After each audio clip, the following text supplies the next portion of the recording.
Hai semuanya, selamat datang di Me Today. Dilatasi waktu. Ini adalah bagian kedua dari 3 bagian tentang time traveling. Yang harus dipahami di sini adalah tentang dilatasi waktu. Yang kalau zaman gue dulu belajar tentang dilatasi waktu ini namanya pemuaian waktu. Kita pahami dulu tentang pengertian dilatasi waktu. Apa itu dilatasi waktu? Fenomena yang dirasakan bagi sebagian orang yang pergerakan waktunya relatif bagi orang lain. Tergantung dari posisi atau pergerakan di medan gravitasi. Jadi yang harus diingat, dilatasi waktu ini berkaitan dengan gravitasi. Selidiki dulu bagaimana caranya pergerakan waktu ini berpengaruh terhadap pengukuran.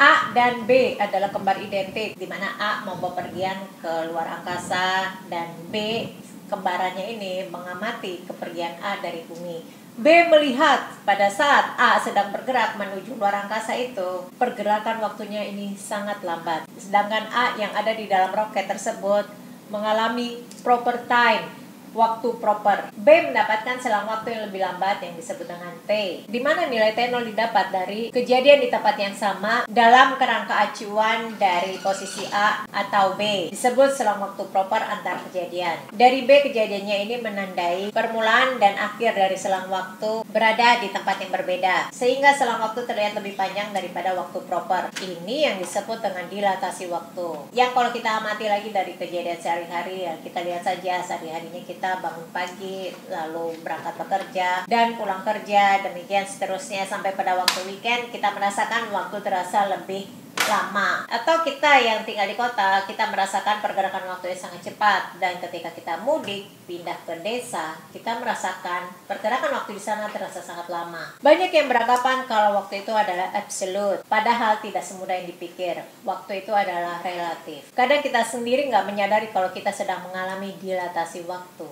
Efek perubahan ini akan makin terasa kalau posisi kita berada jauh dari permukaan bumi. Karena seperti yang tadi sudah gue sebut, di mana ada pengaruh gaya gravitasi. Efek dilatasi waktu akan terasa lebih lemah jika posisinya jauh dari permukaan bumi. Semakin jauh dari permukaan bumi, semakin cepat waktu berlalu.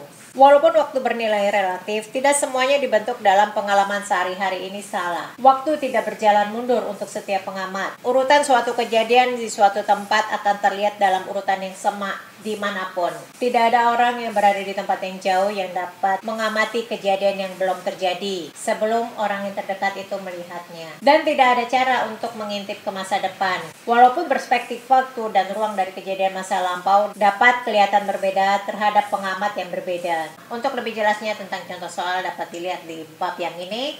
Kalian amati, pelajari, dan ini adalah salah satu postulat Einstein tentang relativity. Terima kasih sudah nonton, jangan lupa like dan subscribe. Stay safe and stay healthy.